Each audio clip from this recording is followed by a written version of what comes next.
Okay. This video is gonna be about how I started, and I don't really know how to start this video, and I don't know how long this is gonna be, because this is a kind of complicated, like the emotional stuff I've been through. Oh man, that's a long story. I can't really put that in one video, especially a video that's short enough that people would actually watch it.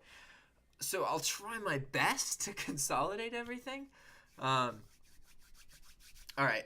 When did things start? So, first off, I was raised overseas, traveling, right? My parents worked for the international schools, the British international schools. So, the way that worked is I got to go to school where they taught for free and they were provided with housing. So, it was a really, you weren't paid a whole lot, but you were paid housing and you got the summers off and they'd pay your expenses traveling and that kind of thing. So, I spent a lot of time overseas, right? I was born, my mother was an American citizen and my father was a British citizen. I was born in Sri Lanka, so I was Sri Lankan born, so I have like naturalization through that, and then a British citizenship from my father and an American citizenship through my mother, even though I wasn't born in America, right? So after I was born in Sri Lanka, we lived there for a year or two, and then lived in Lesotho, which is in Africa. And after that, we moved away from there when I was like 5 or 6. We lived in America for a little bit, for like a month or two, and then in Saudi Arabia for 4 or 5 years, or 4 years actually, and then we came to the States, and we've been living. Shortly after getting in the States, my father died of lung cancer, right? And at the time I was like 11 when he was sick, and then I was almost 13 when he actually died, because he was sick for about 2 years, right? So things got really tough after that, obviously, right? Ultimately, 10 years after the event, right, I start having problems with fatigue, like serious problems. I had this job at this company called Tailored Living, and it was this carpentry company. But the cool thing was that it was a local business, right? So it wasn't like retail work where, you just kind of do your job. And really, in retail, you can just half-ass and still do better than a lot of people. So, like, the bar is so fucking low in a lot of retail jobs that, like, to shine, you just have to, like, give half of a crap. It's sad. Like, it's really sad. But in this business, it was a small business, right? So it was a place where every time that you got good at something and got faster at it, something else just got added to your plate. It was the first time in my whole life that I had actually been able to just, like, to keep progressing and be given new responsibilities, and just I was given a playground and problems to solve, and I was in charge of solving the problems that I was given, right? And that was so therapeutic and valuable, because I'd never been good at anything. Like, I traveled around so much, I guess, that it had interrupted things, and it wasn't bad, definitely. I'm very worldly, but at the same time, like, I would always find that as a child, when I would spend time with friends doing something, they would always start off just so much better than me at everything. Like, I would learn really quick, so don't get me wrong, but everyone just had all this experience, like, with board games and, like, silly things, I know, but, like, playing soccer or football, like, sports, like, talking to one another, like, communicating, like, being friends. I didn't know how to do any of that stuff, really, and I was really insecure for a long time, because I thought that I was worse than other people. I thought that I was less. I thought that everybody else just had everything figured out, I guess. I don't know why I thought that, because I eventually realized that that's not true at all. Everyone's fucking lost. And that I find kind of endearing, because we're all in this together, ultimately. And generally, humans have more in common with one another than differences. But, anyway, that's a tangent. Where are we right now? Let's see. Oh, man. Train of thought. I can do it. So I didn't really have skills, but then Tailored Living, that's what I was talking about. So I got this job at Tailored Living, and I loved that job. It was like I'd never had such a chance to shine, and that's the moment in my life where I started actively challenging myself to grow and develop on a regular, recurring basis. In a sense, I think getting that job was the turning point. And so the funny thing about this job is It wasn't paying necessarily well either. I mean, I earned like better money than I would as a barista at Starbucks, but only like by a buck. And it took me a while to get to that point. So I was on salary, but I was earning like, by the time I left, I was earning 28,000 on salary. So it was money, and it was on salary, which is cool, but it was, not a whole lot of money. But anyway, my point is that job was the turning point in my life, and it is what I realized. Hey, I can actually like I've something about me enables me to see problems, and I'm less hesitant to try new things than most people I interact with. I'm very interested in just exposing myself to scenarios to learn things, right? And that's a trait that most people don't have. And it's not about being smarter or anything like that. It really is about just kind of letting go and just placing yourself in the scenarios and situations that will make you the person that you want to become, right? So, tailored living. And what was this job like? This is where bulk theory started, actually, as well, because what I would do when I started off, I was a helper, right? So I did a lot of the manual work. I spent most of my time in the warehouse. I was there. I had the job for like 2.5 years, right? And in the warehouse, I would build cabinets. And one of my favorite, really fun things I loved at that job was once I'd gotten good at building a cabinet at a time, I realized I was like, hey, if I build like 5 or 10 of the same kind of cabinets at the same time, I can build each one like 2 or 3 times faster that way. It saves you so much time by just stacking all the similar tasks and doing them. Like, you get the tool once and use it 10 times instead of picking the tool up, putting it down, putting the tool up, putting it down, vice versa. So that's where the bulk kind of concept first started in me as an individual. Because I then it became a thrill of like, okay, how many cabinets can I make at once? Like, can I do like 30, like 40? And eventually you get to a point where like, if something goes wrong, you're using wood glue. And if the cabinet isn't clamped properly and in the right stage, then the glue dries. So that became an issue because like, if I wasn't using glue, then I could work on as many as I wanted, right? And there were these garage cabinets that you didn't use glue for. So I loved the garage cabinets because I could just make all of them at once in this one like long session. And that was really fun. Most of the time, the thing that limited me was space. Because there's no point in me trying to lay down 20 cabinets to make when I can actually only fit 10 on the floor, right? So that was really cool. But the thing is, around that point, and I still struggle to know what happened that caused this to happen, but I started having huge problems with fatigue. I couldn't, at the time I was on ADD medication, I was on Vyvanse, and I was falling asleep like 2 or 3 hours into the day. Like, I had to nap constantly. I was getting out of breath going up staircases. Like, I knew something was wrong. I just didn't know what it was. But whenever I tried to talk to people about it, they were like, oh, your dad died. You're depressed. And, like, that was the thing. Like, it was so fucking routine. I even noticed it as, like, when I was, like 16, 17. They didn't think or ask anything about my life. It's just like, oh, this happened? I don't know anything about you, but I'm going to diagnose you because that's what happens when your dad dies, right? I would get so frustrated because I remember being depressed. And I'm not saying I don't go through depressed stages, but I am not a depressed person. I was, after like 3 or 4 years after my father died, I moved away from a group of friends. It was like the first group of friends that I kind of made, and it made me realize, like, whoa, I actually like being part of a group. I just have never been part of a group, you know what I mean? So I didn't realize I was lonely, right? But the fatigue was getting bad, and I couldn't do my job anymore.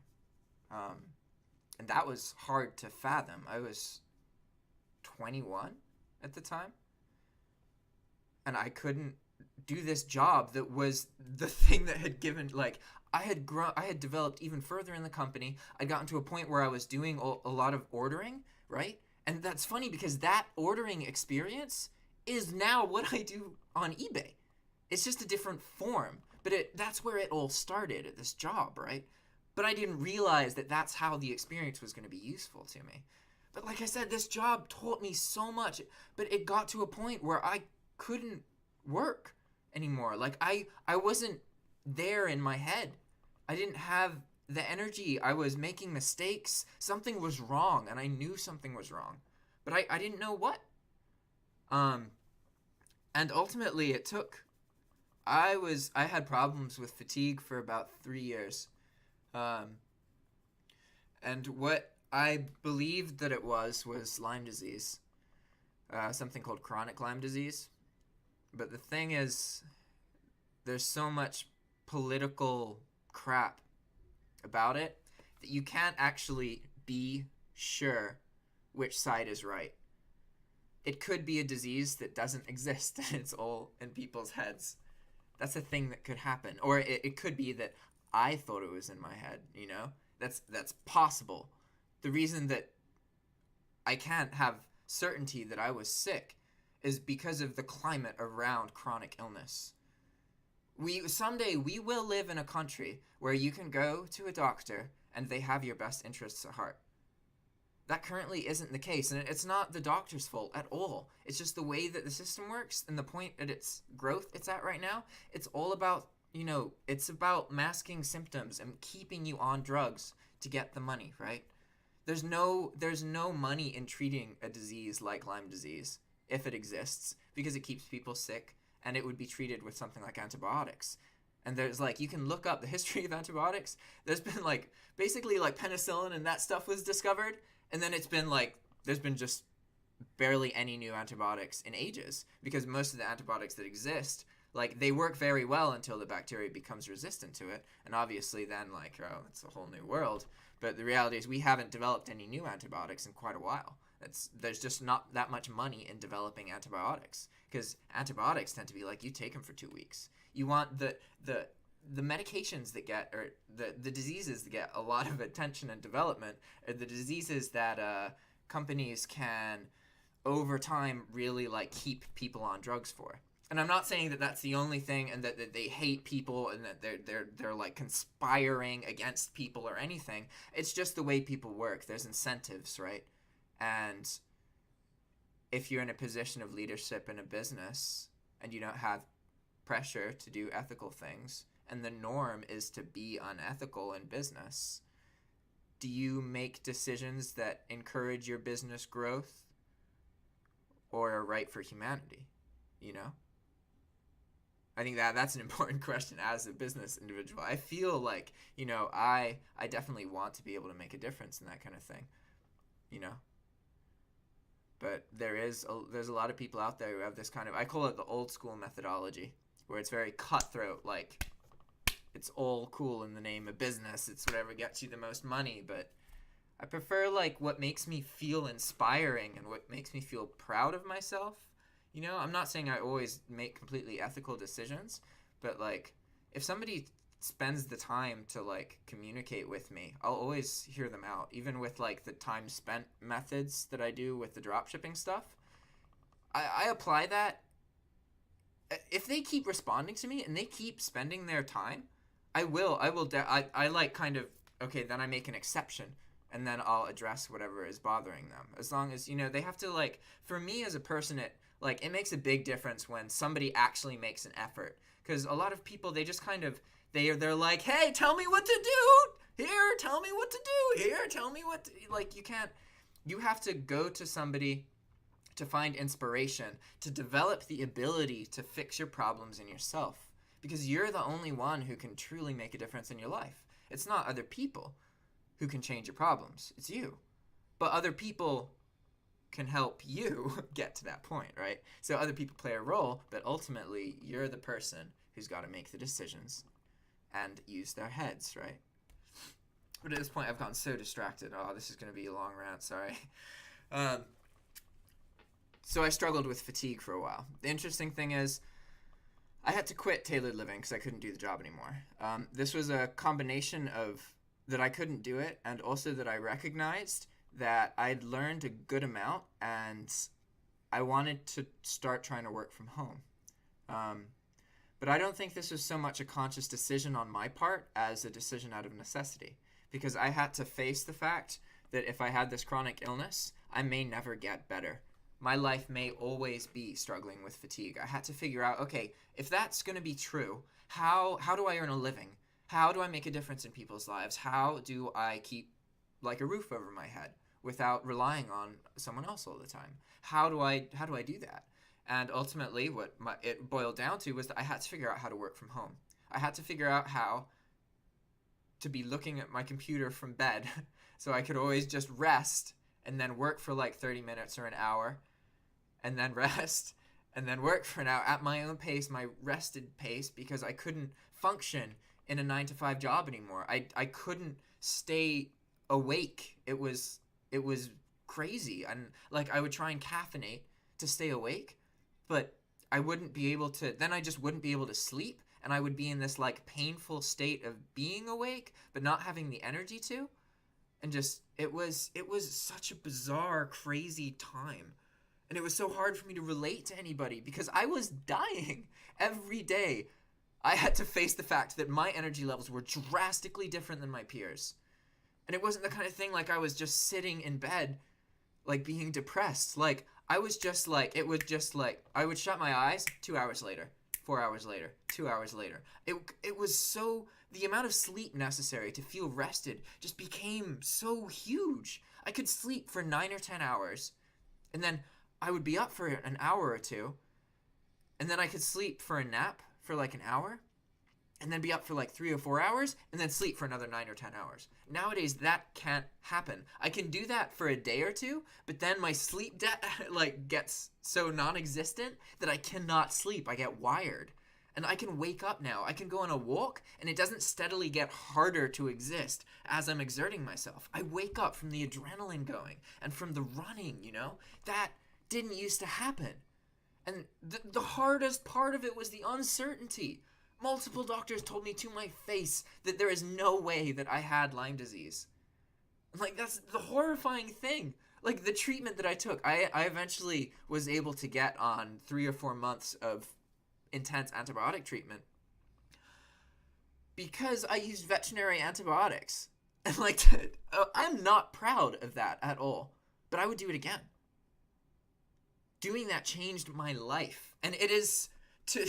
if you can understand the state of mind I must have been in, I'm a pretty sound person. Like, yeah, I do kind of ridiculous things sometimes, but I always do things that I know I'm going to get some kind of value about. I don't do things recklessly with no reason, especially if it's unlikely I'm going to learn something from it, right?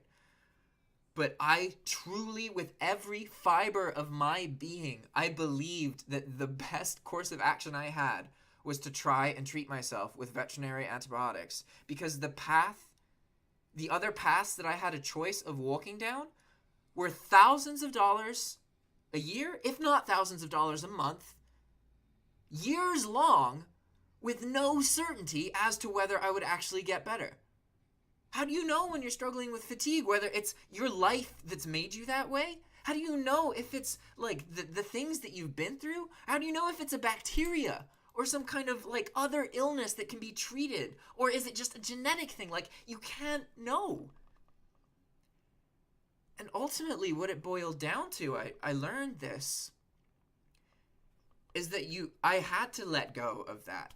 And I had to just figure out, how is it that I can get closure and stop thinking like a sick person? How can, I'm a sick person now, but how can I change this? How can I bring this energy back into my life? How do I change that? How do I stop thinking like a sick person? I knew that the only way I would be able to do that is if I felt like I gave it my all. And so I tried the treatment as hard as I spent time. I spent 2 years not staying on long-term antibiotics. So I 2 years knowing I was sick, trying some homeopathic things, that kind of thing, before I decided to do antibiotics. Because I knew that I had to line every other force in my life up. You can't just take a medicine that becomes less efficient the more you take it and just hope for the best. You have to plan it. I had to change every branch of my life. I had to quit my job. I had to change my home situation so that I was supported, because at the time I was living in like a really stressful kind of traumatic environment. I had to change so much in order to get to a point where I thought it was all right, I can do this treatment and give it my all. And then once that treatment is done, from that moment onward, I have to exist as if everything was in my head, and that I can gain control over it by changing the way that I live my life and changing my habits, my tendencies, and everything about me, just fighting. Because that's the thing that I learned from being so sick. Whatever it is that caused me to be sick, you cannot let it get you, because it will kill you, whatever it is. Whether it doesn't kill you physically, it will kill your ability to live your life and be there for the people that you love. And if you don't want that to happen, then you have to fight. Whatever it is that's holding you back, you can't let it keep holding you back. You have to be ambitious. You have to change the way that you live. And if you can do that, then you can rise past it, right? But you have to kind of have that drive.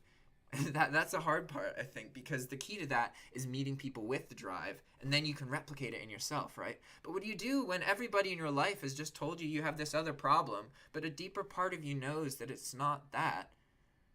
But there's no one to help you bring that part out. So,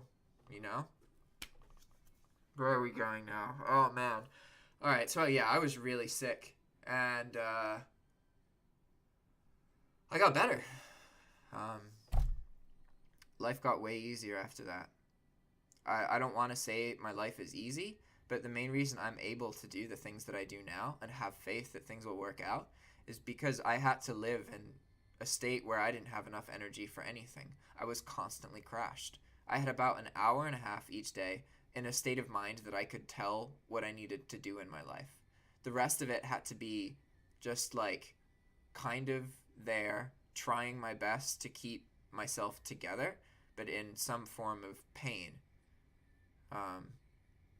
It was crazy. Absolutely crazy. But it made me the person I am, and it got me used to a deal of hardship. So when that was kind of lifted away, it's just like, I know it's so easy for me to tell, like, it's just about getting into the habit and learning. That's all that matters. You just have to learn. If there's something you're interested in, you have to learn about it on a regular basis and keep doing that. Put yourself in front of it over and over and over and over again. As long as you do that, you will get there, right? So okay, I'm going to end this now. That was more about like my life and that kind of thing. The next one I'm going to do is going to be about drop shipping and how that played into my life and when I started, okay? This was just kind of the emotional crap that I've been through. Cool? Sweet. Thanks for watching. Especially if you watch that whole thing. Like, I get that it's kind of interesting if you watched it, but long videos freak people out. Thanks a bunch. Bye-bye. I always try and keep eye contact, but then I lose the freaking mouse. Goodbye.